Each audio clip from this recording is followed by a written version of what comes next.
Mga dahon ng ating carrots, magaganda pa. So, kailangan isi-save natin para ihalo natin sa ating mga recipe. So, we will start now, guys. So, I have my bucket, my scissors, and my kitties here. Okay, let's start, guys. Ayan siya, guys. Tingnan mo yung aking kitty. Ang kulit! Uy! Makakat ko yung ulo mo! Ayan, tanggalin na natin yung dilaw. Makakat ko yung ulo mo. Ayan, akala niya naglalaro lang tayo dito eh. Yung mga malalaki lang. Ay, naku. Wala, ganyan yan sila, guys. Ganyan yan naging mga kitty. So, ito na siya, guys. Ilalagay na natin sa ating bisin. Ayan. So, pili-pili lang tayo na. Ay! Sus, ginoo ko tong mga kitty kong ito. Ano ba yan? Go! Ganyan yan sila, guys. You know, kakaluka talaga. Ganyan yan sila, nagpapapansin. Kasi bago lumabas kanina, ayaw magsikain. Bala kayo, gutumin kayo hanggang maghapon. Hindi na ako magpapakain sa inyo. Ayan, kasi nasa labas nila ngayon. Schedule nila sa labas. Ayan, natanggalin lang yung mga dilaw-dilaw na mga dry na kasi ayan.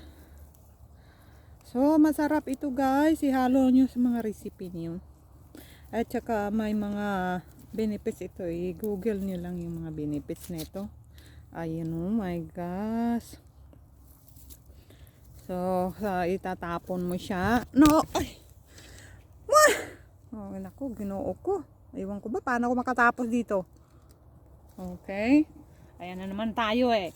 Yung mga to, hindi na lang ako makatapos dito sa gagawin ko. Para ma-save natin yung dahon. Ang kukulit nila. Oh, ito na naman, baby bear. Don't.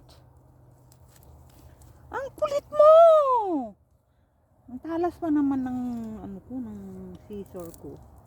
Ang kulit. You know that? Kasi hindi pa muna namin haharbisin. Ako, Diyos ko, ewan ko paano nang gagawin dito. Ang dami na naman. Maghanap ako ng ano na ipipreserve na naman yung mga carrots. Kasi sayang. See? Ang dami. So yung laman nandyan lang sa lupa muna. Haharbisin namin yan by. Ayan, lilinisin ko muna. Alisin yung mga dilaw. Bago mag-winter. Ayan, malinis na siya. Naalisan na natin ng mga dry.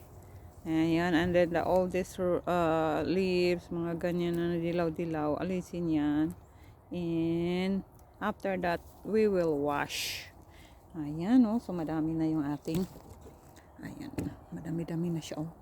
Alright. So, that is our video 1.